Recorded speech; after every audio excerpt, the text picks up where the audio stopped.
Selamat pagi teman-teman, kita berjumpa lagi ya dalam Corporate E-Learning, masih mengenai mini MBA atau Portable MBA. Dalam segmen kali ini kita akan belajar mengenai operation atau production strategy, seperti yang tertampil di layar ya. Ini operation. Ya, operation ini, baik Anda perusahaan manufacturing atau perusahaan jasa, perlu operation ya. Kalau di perusahaan manufacturing ya Anda perlu produksi ya, proses produksi punya pabrik, punya bahan baku, punya supplier, dan seterusnya. Tapi kalau Anda perusahaannya hanya distributor atau perusahaan jasa, fokusnya ke operasional. Nah, di dalam industri manufacturing ini, di slide berikutnya saya mau ngasih contoh nih, mengenai lean manufacturing. Ya. Ini terkenal dari Toyota. Jadi dalam operation management itu dikenal istilah lean manufacturing atau lean operation. Ini proses operasinya Toyota yang legendaris ya. Kemudian Samsung itu juga punya pabrik HP yang keren. Ya, lean manufacturing-nya juga dahsyat ya. Apple juga sama. Apple itu outsourcing ya. Apple itu tidak bikin pabrik sendiri ya. Semua HP Apple diproduksi sebagian besar oleh Foxconn namanya. Itu pabrik dari Taiwan. Juga ada di Cina. Ya, mereka punya banyak pabrik di Cina, namanya Foxconn. Itu raksasa manufacturing itu. Itu yang membuat HP iPhone di seluruh dunia itu Foxconn itu. Rapi proses produksinya, efisien, tapi gaji karyawannya tidak banyak ya. Banyak buruh-buruh pabrik Foxconn di Cina yang resign karena tidak betah. Mereka bikin ini ya, ribuan jutaan unit HP. Di Indonesia yang terkenal adalah pabrik Toyota ya, di Cikarang mereka punya pabrik bagus, kemudian Honda Astra Motor, itu pabriknya di Cikarang juga bersih. Saya beberapa kali ke pabrik AHM ya, Astra Honda Motor itu bersih. Jadi pabrik Honda Motor di Cikarang itu bersih teman-teman. Rapi, pabriknya itu rapi. Tidak banyak tempat yang kotor. Jadi bersihnya kayak masjid, ya kayak mall. Padahal mereka pabrik teman-teman. Itu kan gila ya. Lain dengan pabriknya perusahaan-perusahaan lokal kadang-kadang kotor, masuk pabriknya aja sudah berdebu. Tapi kalau Anda masuk ke kota industri di Cikarang itu banyak pabrik-pabrik modern. Pabrik Hyundai itu sangat bersih. Nah itu kan harus andal manufacturing-nya ya. Pabrik Hyundai tadi saya cerita investasinya 10 triliun. Ya, pabriknya atapnya pakai solar panel. Luasnya mungkin 5 kali lapangan bola itu pabrik Hyundai di Cikarang itu. 5 sampai 7 kali lapangan bola mungkin. Nah itu semua harus pakai lean manufacturing. Konsep lean manufacturing ini konsep yang pertama kali dikenalkan oleh Toyota.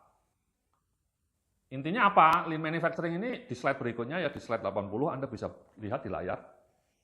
Itu menghilangkan 7 penyakit ini teman-teman. Ini 7 penyakit ini sering muncul di pabrik-pabrik, di proses produksi. Bahkan kalau Anda tidak punya pabrik, ini juga sering muncul masalah 7 penyakit ini.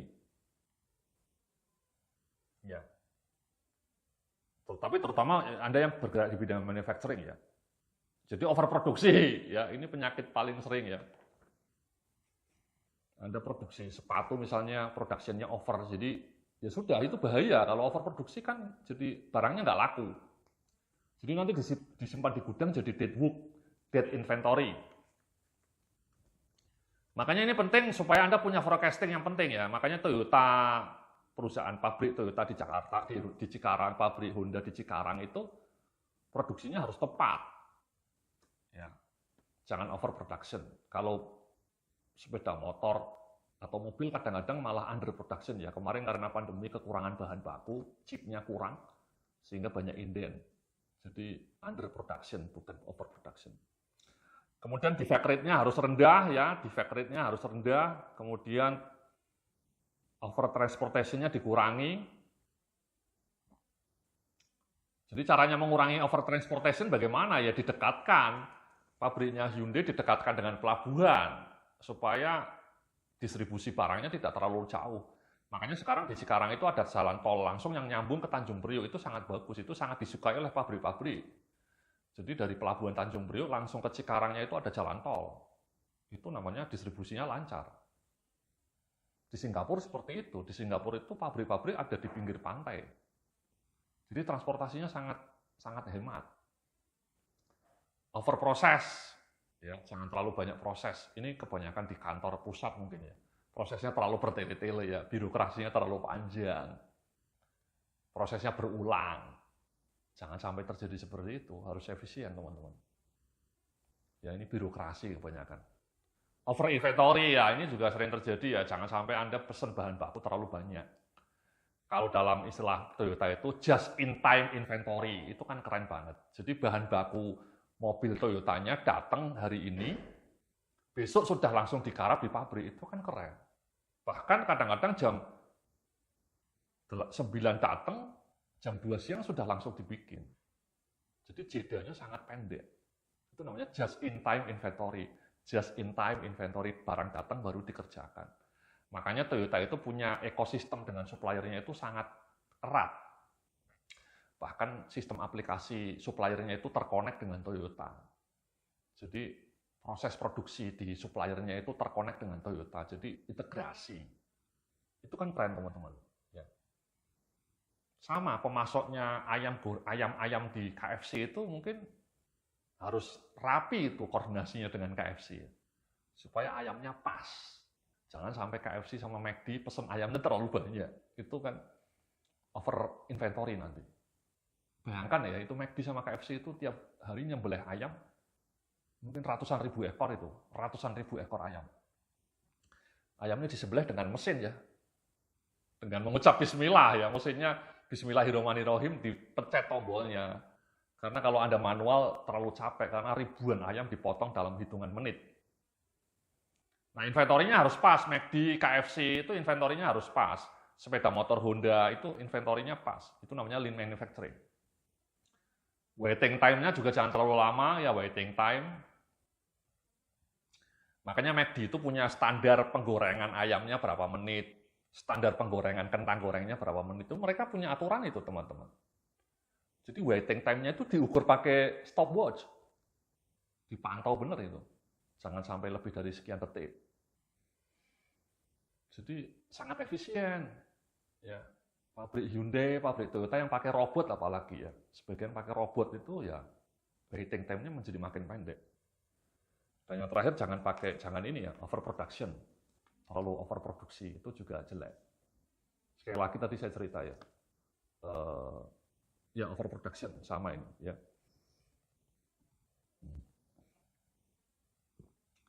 Itu 7 penyakit yang sering terjadi.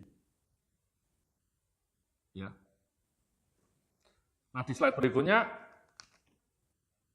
saya mau ngasih contoh Kaizen. Ya, Kaizen itu bahasa Jepang, bahasa Indonesianya perbaikan kecil terus-menerus, atau bahasa Inggrisnya small continual improvement. Ya.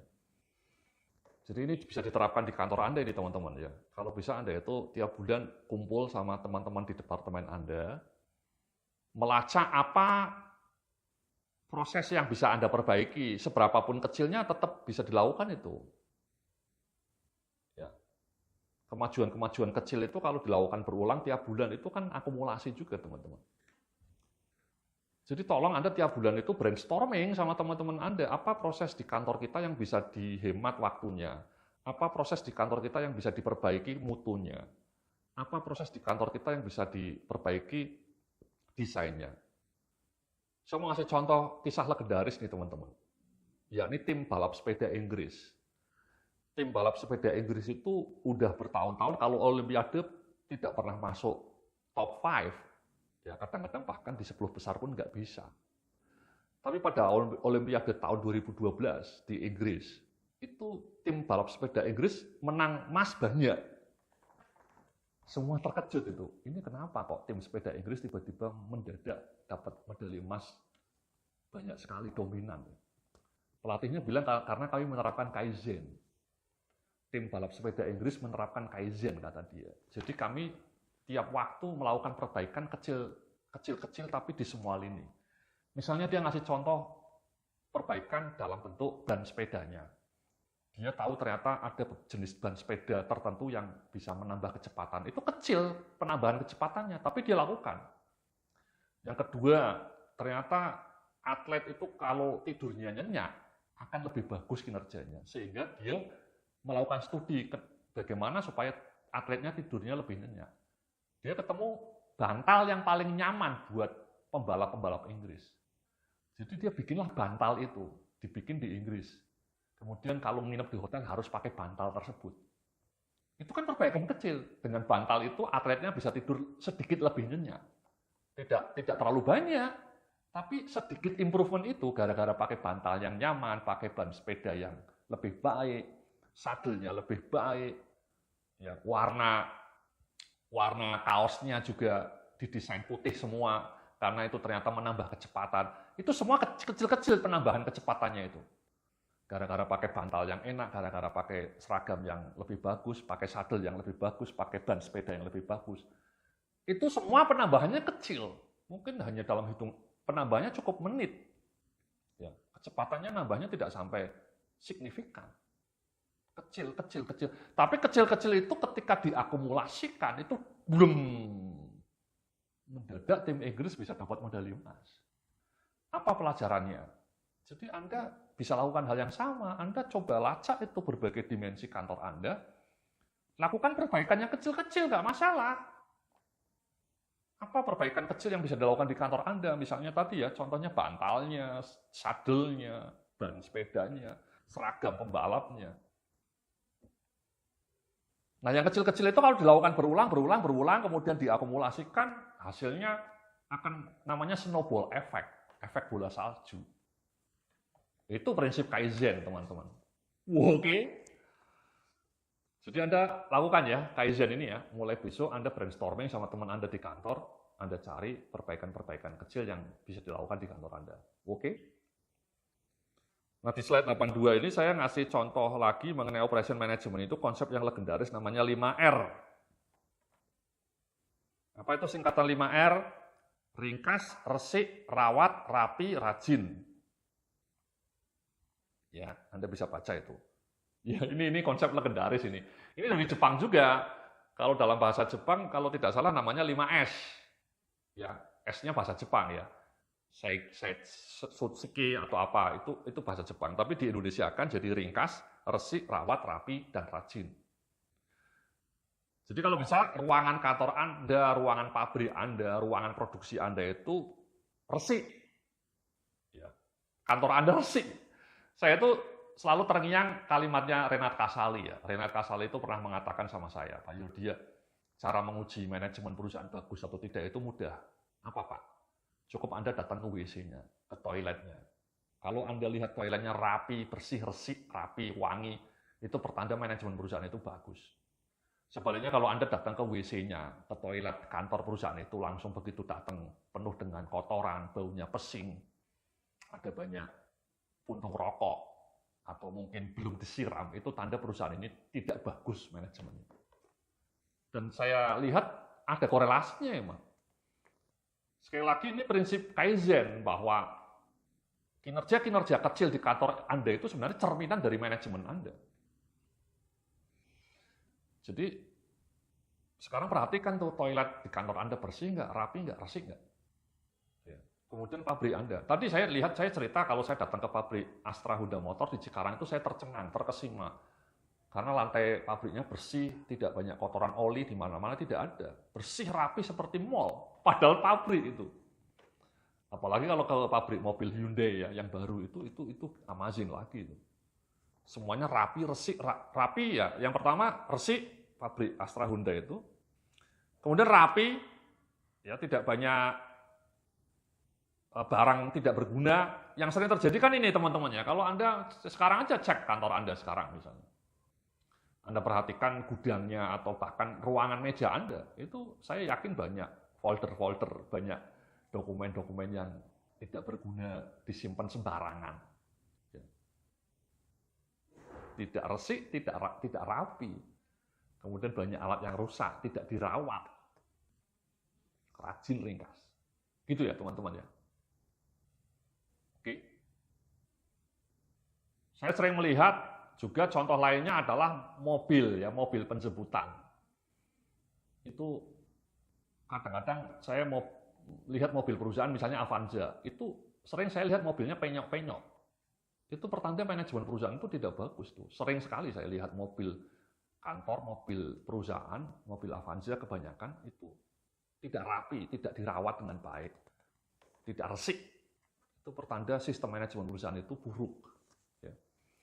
Jadi di slide berikutnya ini saya ngasih contoh lagi ya, ringkas, resik, rawat, rapi, dan rajin. Ini Anda, kan kalau Anda datang ke kantor rapi, resik, ya tadi sekali lagi saya mau ngasih contoh kantor Unilever di Bumi Serpong Damai itu kalau Anda masuk itu wow, sudah resik, terawat dengan rapi, ya, ringkas, tidak banyak macam-macam, kemudian rajin. Ya. Rajin itu ya karyawannya rajin gitu ya. Tidak bengong ya, tidak cuma duduk gitu ya, bengong gitu ya, malas-malesan, ya capek gitu ya, nggak bisa, harus rajin. Ya, nah saran saya Anda terapkan nih 5R ini teman-teman. Jadi menurut saya simple ini, solusi yang simple tidak terlalu rumit, tapi sangat penting dampaknya, sangat bagus dampaknya bagi perusahaan Anda. Karena kalau Anda punya proses produksi yang tadi sekali lagi resik aja, rapi, ya, rawat, kemudian dikelola dengan rajin, ringkas, tidak banyak sampah-sampah, tidak banyak barang-barang yang tidak berguna, ringkas, Anda pasti kinerjanya akan lebih top, markotop, jos, markojos. Oke? Gitu ya teman-teman ya. Oke, terima kasih. Itu mengenai operation management. Nah, yang terakhir, ini slide terakhir ini, slide bagian terakhir ini adalah IT strategi ya. Di slide 84 Anda bisa lihat information technology. Ya, ini sebuah topik yang juga sangat penting. Karena sekarang kemajuan digital. Ya. Nah, di dalam dunia IT ini saya lihat ada 3 tema yang sangat penting ya. Yang pertama Anda bisa lihat di slide berikutnya, di slide 85 namanya digitalisasi bisnis. Ya sekali lagi saya minta Anda nanti mulai bulan depan bikin aplikasi Android teman-teman. Ya, jangan lagi pakai Excel. Kalau perlu semua proses itu otomasi pakai desktop, aplikasi desktop lah oke. Kalau nggak pakai Android, aplikasi berbasis desktop. Aplikasi keuangan, aplikasi SDM, aplikasi produksi, aplikasi sales, aplikasi marketing. Itu kalau bisa semua dikendalikan dalam aplikasi berbasis web. Jangan lagi pakai manual, pakai Excel, pakai PowerPoint, no. Harus pakai aplikasi. Digitalisasi bisnis. Sekali lagi Anda sekarang buka HP Anda. Coba buka icon di HP Anda. Coba buka GoFood, aplikasi GoFood. Anda kemungkinan besar sudah punya aplikasi Gojek atau aplikasi Tokopedia. Aplikasi Gojek deh ya. Saya sering pakai GoFood. Itu kan dahsyat ya. Anda pesan makanan, bayar pakai GoPay. Itu amazing. Bisa nggak itu perusahaan Anda bikin aplikasi secanggih itu? Ya, tidak bisa Pak. Kami nggak punya resource-nya. Ya sudah, pakainya Excel gitu ya. Ya, terus Anda pakai aplikasi berbasis web lah ya. Desktopnya pakai aplikasi, jangan lagi pakai Excel. Excel itu zaman tahun 80-an, 90-an lah. 30 tahun yang lalu masih boleh pakai Excel. Kalau sekarang harus pakai aplikasi. Makanya di slide 86 ini saya cerita, digitalisasi bisnis itu kalau bisa ya digitalisasi pelayanan, digitalisasi proses, digitalisasi laporan, digital learning. Ya. Jadi semuanya terdigitalisasi. Sekali lagi tadi laporan KPI, jangan lagi pakai Excel, pakainya aplikasi. Saya sudah punya aplikasi KPI, Anda bisa browsing ya. Di googling, saya jualan aplikasi KPI juga ya. Sekarang belum rilis ya, nanti sebentar lagi mau rilis, Anda bisa googling mungkin ketika saya luncurkan produk ini sudah rilis juga ya. Aplikasi KPI, Anda bisa googling. Itu saya membantu perusahaan supaya memantau KPI-nya melalui aplikasi, jangan lagi melalui Excel. Kalau Excel kan filenya tercerai-berai, scatter, nggak bisa dikumpulkan. Semua orang isinya di Excel, formatnya beda-beda, itu kan annoying. Kalau dalam aplikasi kan semuanya terstandar, semuanya otomatis. Itu canggih. Oke. Kemudian topik kedua selain digitalisasi bisnis, saya bilang big data and machine learning, ya, big data and machine learning. Ini big data ini lebih canggih. Contohnya misalnya ini ya, contohnya adalah Gojek, ya. Gojek itu jutaan kan pelanggannya, bisa sampai puluhan juta. Nah, Gojek bisa memanfaatkan data para usernya itu untuk melacak tren pasar masa depan. Misalnya dia dari data penjualan GoFood di seluruh Indonesia, dia bisa tahu tren makanan apa yang paling laku gitu ya. Tokopedia juga sama, dari tren penjualan di websitenya dia bisa melacak tren produk apa yang laku di masa depan, hot produk apa yang akan laku. Kemudian dia infokan kepada merchant-merchantnya. Itu namanya big data.